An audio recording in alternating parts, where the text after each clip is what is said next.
Welcome back to the garage. And unfortunately, we have the 2007 YFZ450 back on the lift. And I'll tell you what happened. We went out riding, the wife and I, and she was on this, and we were riding fine. And unfortunately, my KFX continues to overheat. Video coming on that soon. On fixing why it overheats. I found out why it's overheating, and we're going to fix that in the upcoming video. But for now, let's concentrate on this guy, because I need to get this off the lift in order to get my KFX on the lift. So I wasn't going to video this because it was just a, basically it lost spark. We went for a ride. We stopped to catch, to relax and check out the scenery, and the bike wouldn't start back up. I had to tow it all the way back. I had to tow it like 5 miles. Back to the trailer, and it just basically lost spark, and it ended up being the stator. But the reason why I'm showing this video is because it's just a stator, whoopee, no big deal. Everybody knows how to change a stator out. Well, most people do, and why make a video on it? Boring, blah blah blah. Unfortunately, I had a problem trying to figure out why this thing had no spark, and the service manual was absolutely zero help. So if I had a problem, and I consider myself a pretty decent mechanic, people that are on the lower skill set of being a mechanic, or just starting out, or just trying to fix this themselves to save some money, I think a video will be really helpful to everyone, because there's nothing on the internet to even show you how to test this data. So I'll go over what I did so far. So basically, what I did was I followed the service manual on what to do to try to troubleshoot why you don't have spark.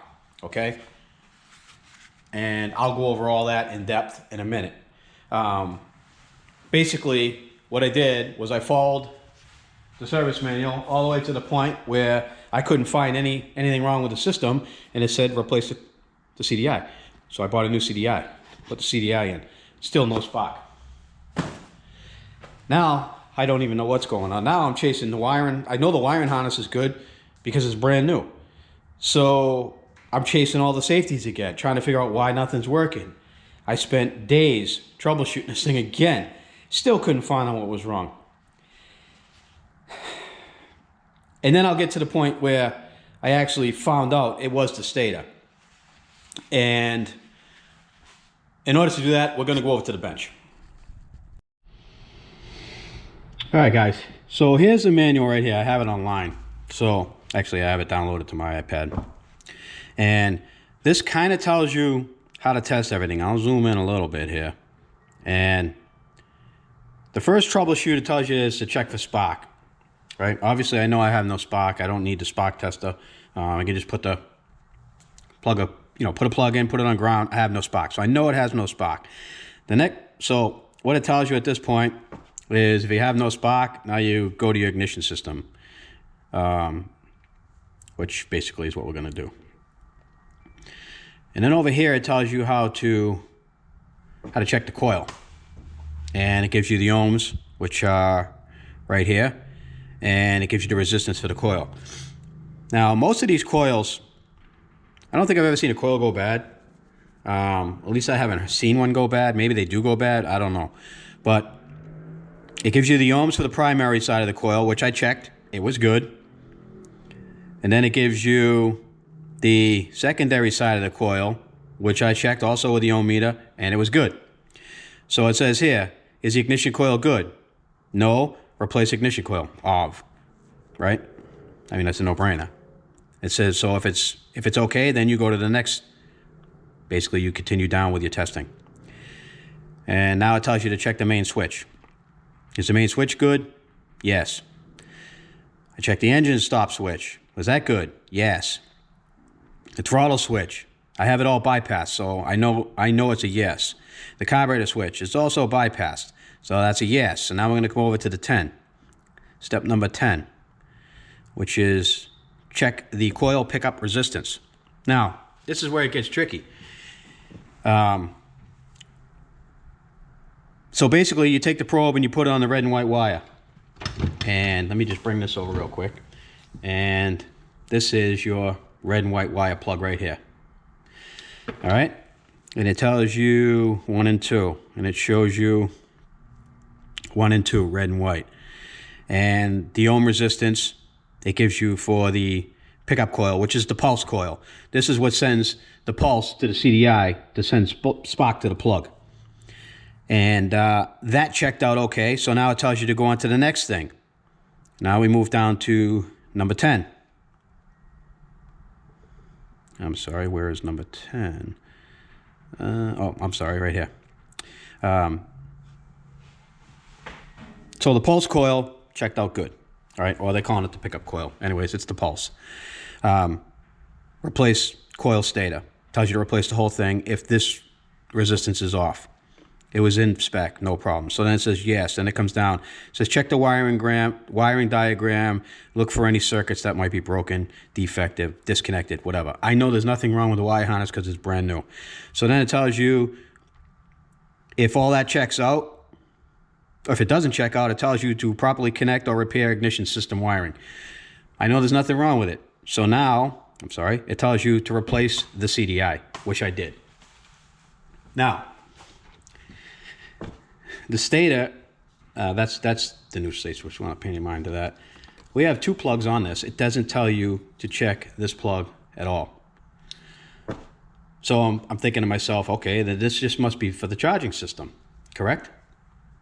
That's what I would think. That's what most people would think, right? So my pulse generator is fine, checks out in spec, and gives you absolutely nowhere in this service manual does it tell you what these are or how to check them. And what I found out is that one of them is the generator, which charges the battery, and the other one powers the CDI. Imagine that. So there's no way to check these, and there's nowhere, I couldn't find anywhere online or any reference to it telling me what these plugs were. I knew this one was the pulse, but I didn't know what these were. Most of your generators or your stators, for most ATVs and dirt bikes, they have a 3-wire plug and then a single wire. The 3 wires go power your pulse and your CDI, and then your 4th one is your charging wire. This one here, there's no reference anywhere. I could not find it anywhere online, so I am going to post this video, hopefully to help people. And let's get to the testing. Okay, I have my multimeter here. I have it set on ohms. This is auto ohms. It'll automatically detect the range it needs to be in for the particular ohms I'm testing. I have another one here. This is another tester. It's a little older. Sometimes I use it and you can actually select the ohms. The auto ohm tester seems to work pretty good, but sometimes when the ohms are really small, I have to use this one. But this one's working pretty fine for this test. So if you have this one and you have auto ohms, you should be good. Now, we're going to test the coil first, and we're going to test the primary side of the coil. And I don't think it's polarity specific. It tells you in the manual it is, but I don't think it is. Let's try it anyway. So basically, I'm going to touch off in here, these 2, you can see them in there, these 2 tabs in there. And we're supposed to be between 0.08 and 0.1 ohms. Let's see what we got here.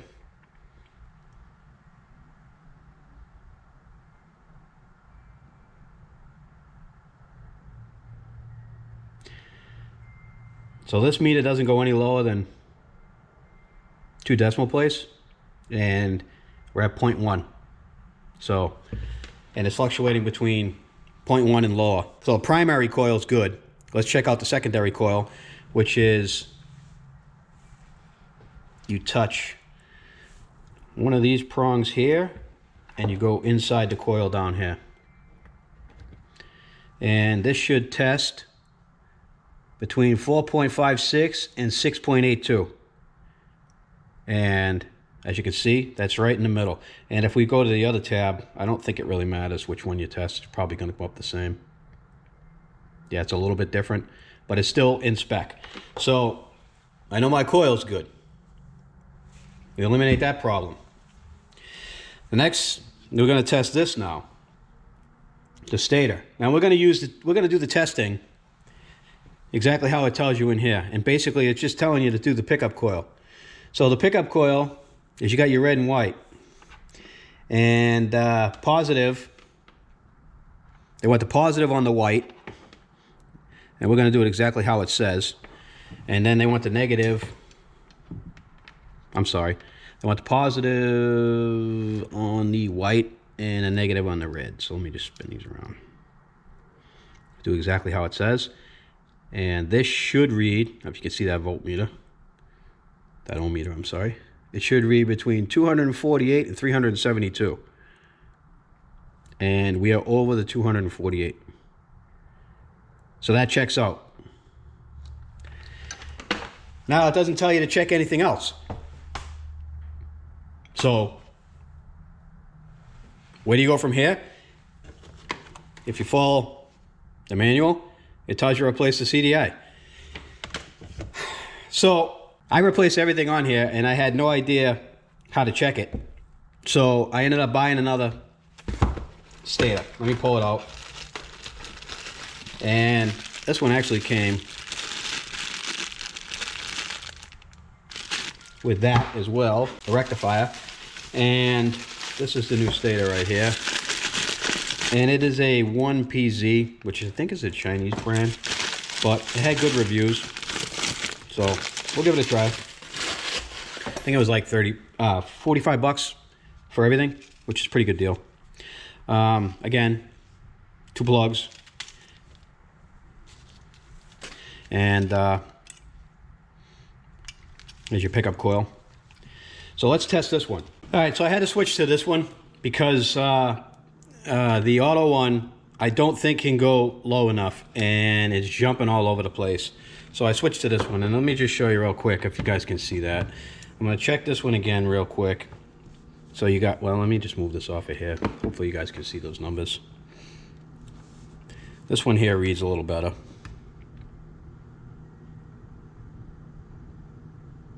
So that side's okay. You want between 0.5 and 1 ohm. That's what you're looking for. And the secondary side, the second side of this is nothing. There's nothing at all. It's wide open. Now let's go to the new one and we'll do the same test.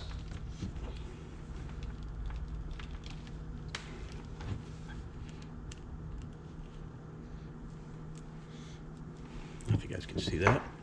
I'm going to ground it to the body.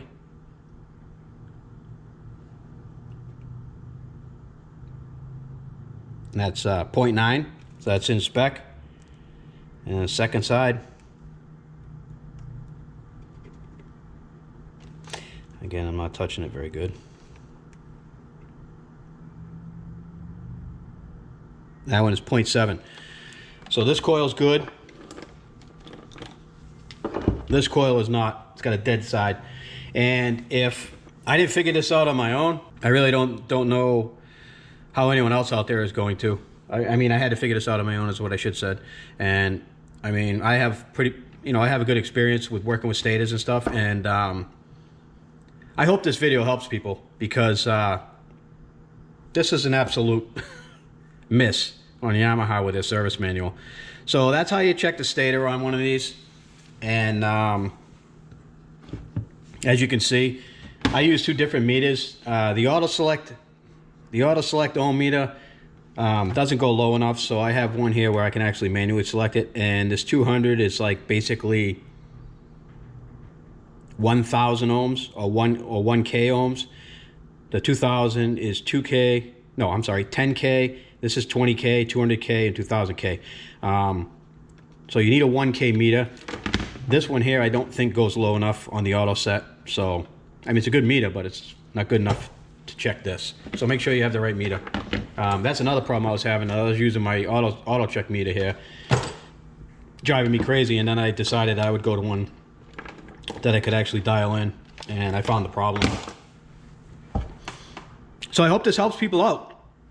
Now I'm just going to switch the stator over.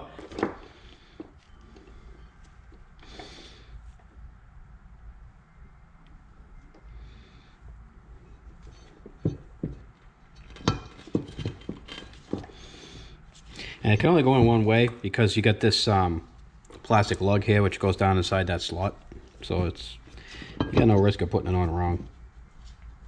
All right, I'm going to tie this down first, but I'm going to definitely put Loctite on these screws because I do not want this coming out. And we had the socket heads on this.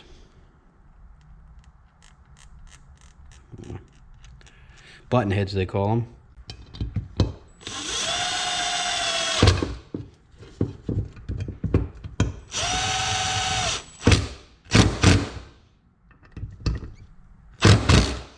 So as you can see, now I got the wire down and it's going to go underneath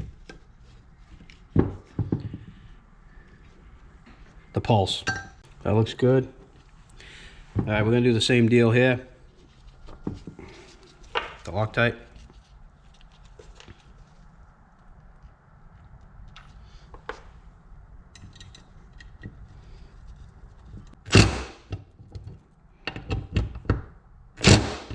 Because it's in the right spot now.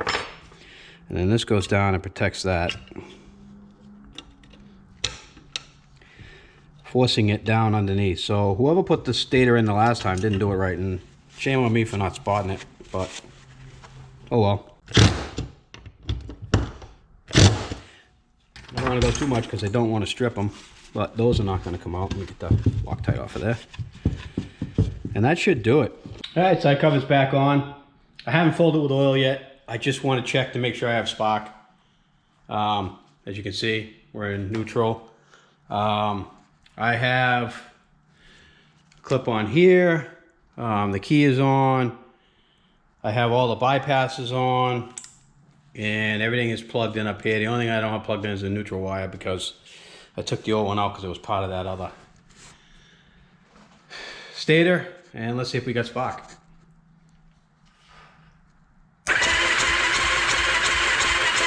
That is good, solid, strong spark.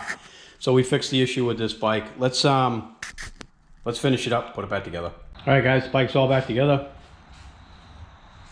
Everything's all in. I got all the stuff on.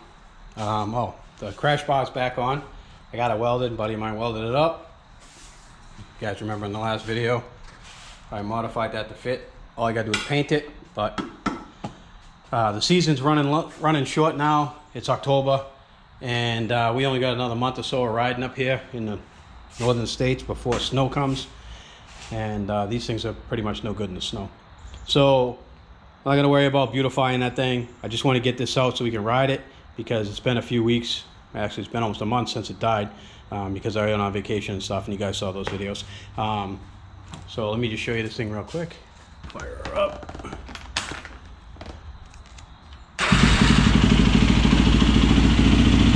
Running good.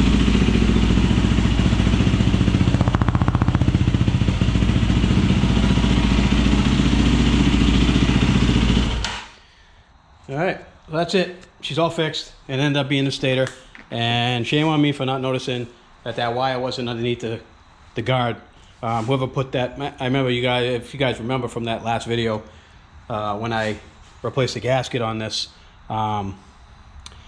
I had said that the stator looked new. It was already replaced. Previous owner must have replaced it. But again, I didn't notice it. So shame on me. We're in good shape. Everything looks good. I'm going to pull it off, take it for a quick ride, and then we're going to move on to the next project. So I want to thank you guys for watching. And hit the subscribe button if you're not already subscribed. Just one thing I wanted to say before I signed off here. You guys, if you watched the last video of us riding in those sand dunes out in Utah, the camera did not really show how steep those sand hills were. Some of those dunes were 50 feet, 60 feet, almost, I want to say they were close to a 30-degree angle straight up. Or I should say 60 degrees straight up. Some of them were really steep. But it was some cool riding. I should have said that in the video, but I didn't. But anyways, enough talking. Thanks for watching. I'll see you guys in the next video.